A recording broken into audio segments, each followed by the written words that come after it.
Isa na nga po sa mga pinakamakulay na highlight sa boxing career ni Casimero ay nang talunin at wasakin niya sa ikalawang nilang pagtutuos ang ubod ng gulang at napakadayang Thai boxer na si Amnat Ruwing na kung ating nga pong babalikan ng kanilang naging unang laban. Ito nga po yung laban ni Casimero na parang si Undertaker yung nakalaban sa galawan. Yung tipong para kang lumaban sa SmackDown pero boxing talaga ang laban. Bukod nga po sa hindi mabilang na pamamatid at pagbalibag dito kay Casimero,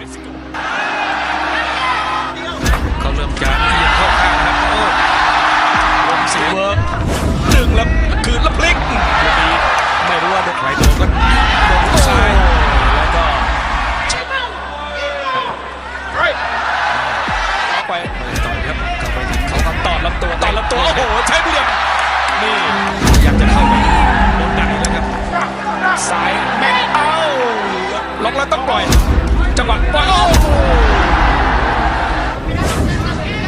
เขาพยายามจะหาจุดร่วมอาการไปไกลๆครับเอาพาเข้าเชือก kitang-kita po sa isang eksena ang pasimpleng pagsuntok nito kay Casimero habang nakahiga dahil sa pagkakapatid nito. Natapos nga ang kanilang laban sa loob ng 12 rounds at sa naging laban nga nilang iyon ay tinanghal ngang panalo itong Thai boxer na si Amnat Ruwing via unanimous decision.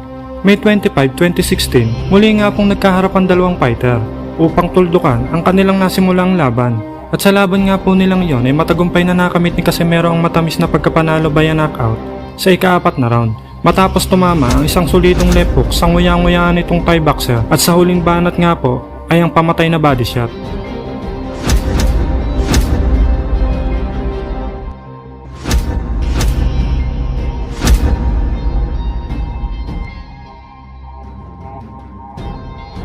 Matapos nga ang kanyang matamis na pagkapanalo kontra sa madayang Thai boxer na si Amnat Ruwing para sa kanilang rematch para sa IBF World Flyweight title, September 10, 2016 sa kaparehong taon ay napasabak naman itong si Casimero sa nooy walang talong boksingero at future superstar na si Charlie Edward ng Britanya. Ito nga po ang kauna-unahang pagkakataon na didepensa ni Casimero ang kanyang titulong hawak, ang IBF Super Flyweight title, kontra sa pambato ng Briton at nooy undefeated na si Charlie Edward. Sa press con bago nga maganap ang kanilang naturang laban ay maring sinabi nitong si Edward na kumpiyansa siya na maaagaw niya ang titulo sa pambato nating si Casimero.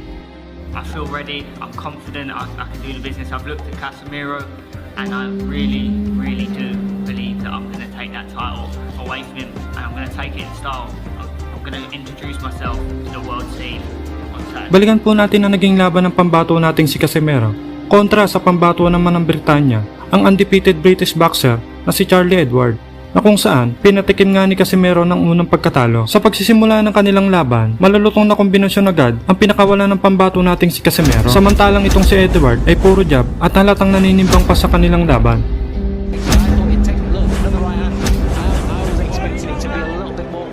Pretty tough. His slender physique. We'll find out more here. Looking at Casimero, maybe he can counter his bridging fires and learning fires on the way. But you know, he's see kids at Team GB wanting to take, you know, the punches behind that jab, either more jabs or. Sa round 4 ay makikita na ang kaibahan nga ng mga suntok nitong si Casimero kontra sa mga banat nitong si Edward, na halos puro jab at puro depensa na nga lang ang ginagawa sa laban. Bagamat may mga tumatama din namang mga suntok itong si Edward, ay agad naman itong binabawian ng mas malulutong na suntok ng ating pambatong si Casimero.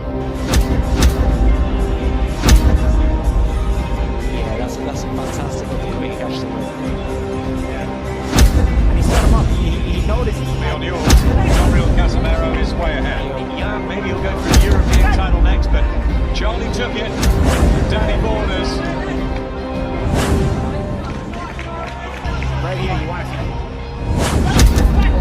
that right from Charlie Edwards. Picking up the jab, but still. More rounds and you lose, you win the fight. Dahil nga sa lakas ng mga binabatong suntok nitong si Casimero, round 7 ay halos hindi na makasuntok itong si Edward sa takot na matamaan ng isang solidong suntok ng ating pambato na si Casimero. Pero dahil sa hindi mapigil na pag-atake ng ating pambato, ay halos mapaluhod na ito sa pag-ilag, makaiwas lang sa mga pinupukol ng mga suntok galing sa ating pambato. Starting to just get through and Edwards felt that.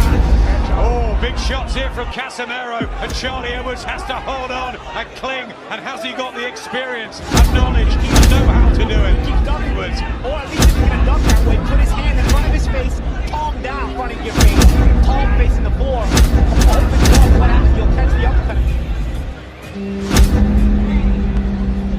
Some good overclose there. That's the shot.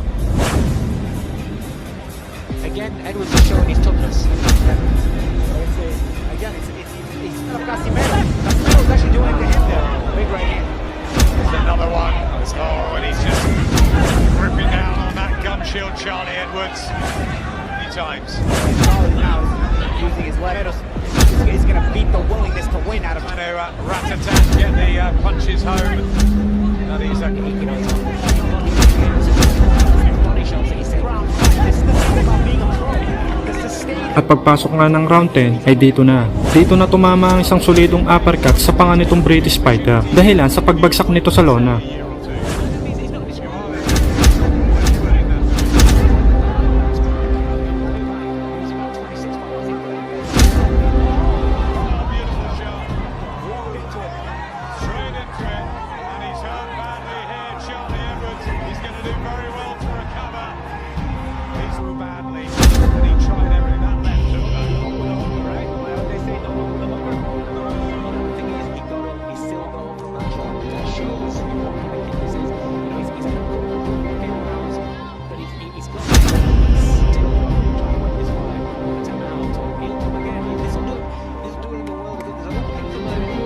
Nakatayo pa naman itong si Charlie Edwards, subalit makikita na talaga namang ininda nitong British fighter ang suntok na tumama sa kanya. well to recover.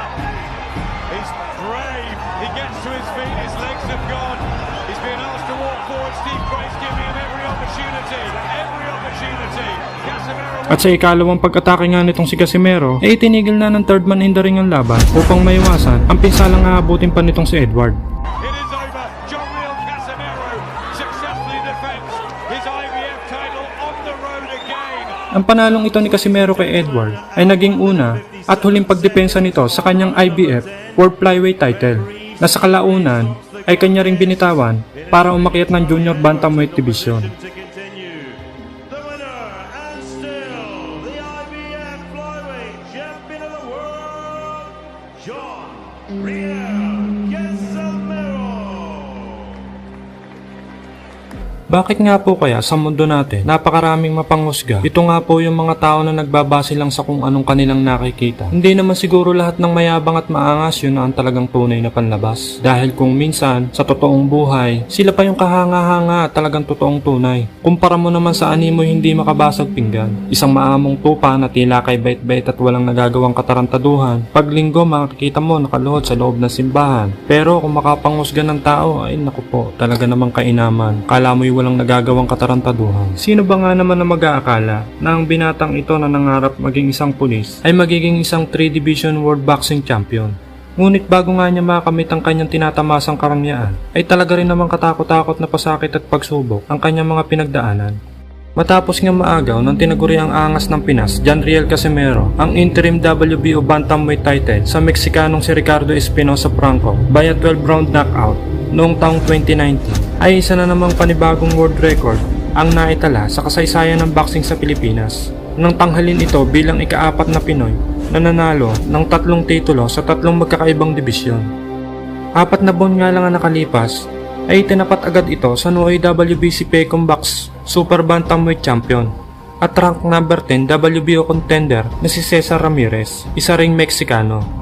Na nooy may record na 18 wins, 11 knockouts at 3 talo. Bagamat may ilang talo nga itong si Ramirez, ay walang fighter ang dapat magkumpiyansa kapag nakaharap na ang boksingerong ito, sapagkat may kabigatan din ang kamao nito. Sa katunayan nga, bago nga maganap ang kanilang sagupaan, ay nakapagtala muna ito ng 6 na sunod-sunod na impresibong panalo, kung saan 5 sa 6 na tinalo nito ay tinapos ito sa pamamagitan ng knockout. Kaya naman mataas ang kumpiyansa nito na kayang-kaya niyang talunin ang pambato nating si John Riel Casimero. Sa isang article nga na inilabas noon ng The Manila Times, sinabi nga nitong si Ramirez na si Casimero daw ay katulad lang daw na ibang boksingero na kayang patulugin sa laban. At nang matanong nga ng kaibigan nating si Sir Pao Salud kung ano ang magiging prediction niya at kung ano ang magiging resulta sa magiging laban nila, ay ito ang naging sagot niya. Nice. What's your prediction? ¿Cuál es tu predicción? Noqueado. Knockout. That don't need interpretation. All right. Well, good luck. Good luck. Nakadagdag din sa kumpiyansa nito ang pagpalya sa pagkuha ni Casimero ng kanyang timbang sa kanyang weigh-in sapagkat sumobra ito sa 118 pounds bantamweight limit. Mabuti na nga lang at nagawan pa rin ito ng paraan ng kampo ng Pinoy champion. Yun nga lang, makikitang sobrang drain ng katawan nito at halatang nanghina ng gusto. Ang kanilang sagupaan ay naganap sa San Andres Sport Complex, Malate, Manila, kung saan ang magwawagi nga sa labang ito ay siyang makakalaban ng WBO Bantamweight Champion na si Sulani Tite. Sa mismong laban, bagamat kita na medyo nanghina dahil sa pwersahang pagbabawas ng timbang nitong si Casimero, ay determinado itong makagawa ng isang impresibong panalo sa harap ng mga kababayan nating Pilipino. Lalo na't sa labang iyon ay personal na nanood ng laban ang ating pambansang kamao Manny Pacquiao. Sa mga unang round pa nga lang ay nagpakita na agad si Casimero sa harap ng mga Pinoy boxing fans. Kaliwat ka ng mabibigat na suntok agad ang pinakawalan nito. Kaya naman dahil dito ay tila bahagyang napatras itong si Ramirez matapos maramdaman ang lakas ng pambato natin si Janriel Casimero. As we get into the last, But right now, Ramirez is fighting. He looks very tentative at this stage. Yes. We're talking of Ramirez. Free to the public. free to the public. Here we Yeah, go. Maybe a bit of a problem here for Casimero, especially if Ramirez put a lot of pressure on Ramirez. More aggressive to solidify his control of the fight. Let Ramirez feel his power early on. At pagpasok ng round 3, naka-score ng knockdown nitong si Casimero matapos tumama ang isang solidong counter left hook sa mukha nitong Meksikano. Hello to all our viewers from around the world. Also hello to Mrs. Measuring his opponent. He's moving in, but he's got to be careful. Ramirez looking to counter. Quick movements there from Casimero. Oh, once he comes charging in, it can't just be one shot. It just can't be the right hand. That time, a nice Oh, left that hand. was a Beautiful knockdown. left That's hand. a knockdown. Beautiful left hand. Nice counter there, perfectly timed. And Ramirez says, you know, sometimes when you get hit in the start, really waiting for the right. And that wrestling move ends. Ramirez scoring with the right hand. So Ramirez misses, and then Casimero perfectly times that left, and you can see his knees buckled and he just went down. And then he has not. Ngunit tahanga ka rin talaga dito kay Ramirez dahil imbis na manghina dahil sa tinamong pagkaka-knockdown ay tila mas lalo pa itong nag-init sa laban. Ipinakita nito ang pagiging dugo ng isang Mexican fighter. Nakipagsabayan nito sa ating bida kaya naman bagya itong nakabawi sa mga sumunod na rounds. Mexico. Still in round number 4. Now in round number 5, there's a slip. There's a slip. Oh, they call a knockdown. And They call a knockdown. Ramirez is not happy with that call. Oh, they call a But he knockdown. takes it. Well, that was a flash knockdown, but 2 knockdowns for the Filipinos so far. Nice right hook there. that's a big one. That's a big punch. Here another right. Oh, What a nice nice, shot. wow, solid right from the Mexican. Ooh, now that got Casimero's attention. Yep. This is getting interesting, Tanito. And both fighters now throwing bombs. Whoa. This is the kind. Now combinations Yeah, in he's this same gonna want to round. get back. He shots. There he is throwing his left and right. Casimero's holding on. Ooh, Casimero with his back. Ooh, it was a hit in the back of the head.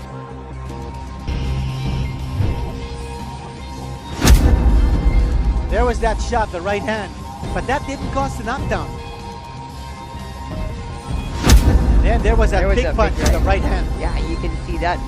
And Chavez sings on. Ramirez needs some distance. A nice shot to the body by Casimero that time. Put the Mexican away. Oh, nice and shot. that was a big right Ramirez. from Ramirez.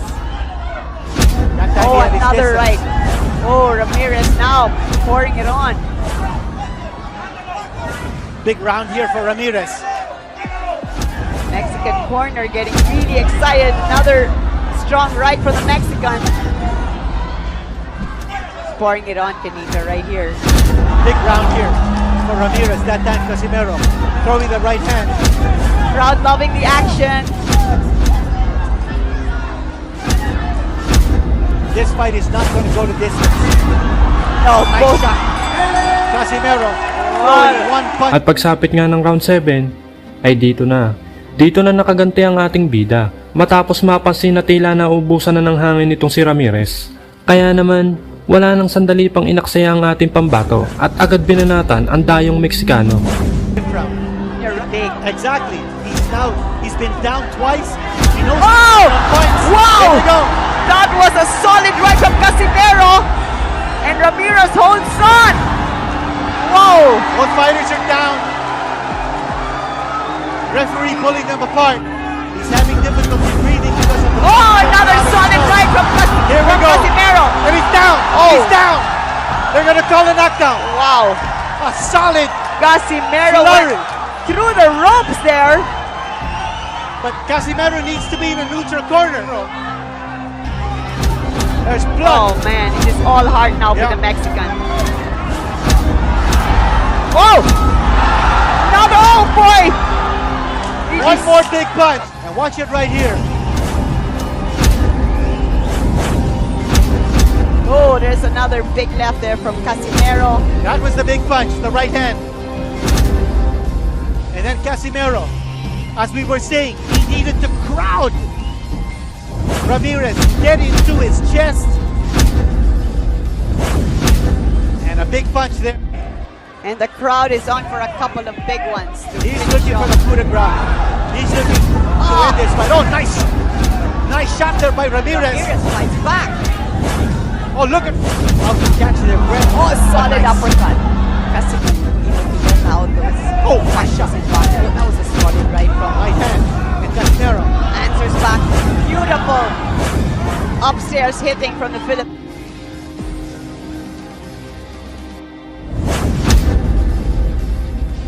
Solid left there from Ramirez. Casimero. You know, Round 9. Now Ramirez Oh, nice shot. connecting with the left and the uppercut. Casimero just looking to hold on. That time he scored with a left hand. Scored with a nice left hand. Let's have a look at the action there. Oh boy! At pagpasok ng round 10, ay mas lalo pang tumindi ang parusa ni Casimero dito kay Ramirez. Sa pagkakataong ito ay bodega naman ng Meksikano ang pinuntarya nito. Sa lakas nga ng mga patama ay makikitang iniinda nitong maigi ang mga suntok ng ating bida. What about this body attack now? Oh boy! By John Riel Casimero. He seems to want to finish the fight in this round. Can he do it? Ramirez seems to be folding up here But he's fighting back. when he's taking those shots Oh, to the wow. midsection. He's grimacing in pain Yes. on his body. There's oh, One shot to the midsection. That's what he's looking for. A shot to the side of the body.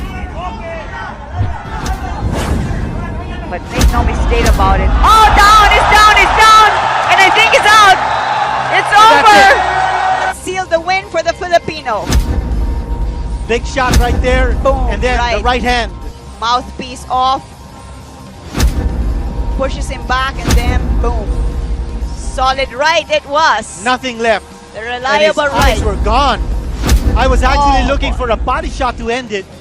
But you know, the situation presented itself. Dahil sa impresibong panalo nitong si Casimero ay natuwa ang ating pambansang kamao. Dahil sa magandang performance nito, tagumpay nitong nadepensahan sa kauna-unahang pagkakataon ang kanyang WBO interim title. Maraming pong salamat sa inyong pagsuporta sa ating munting channel.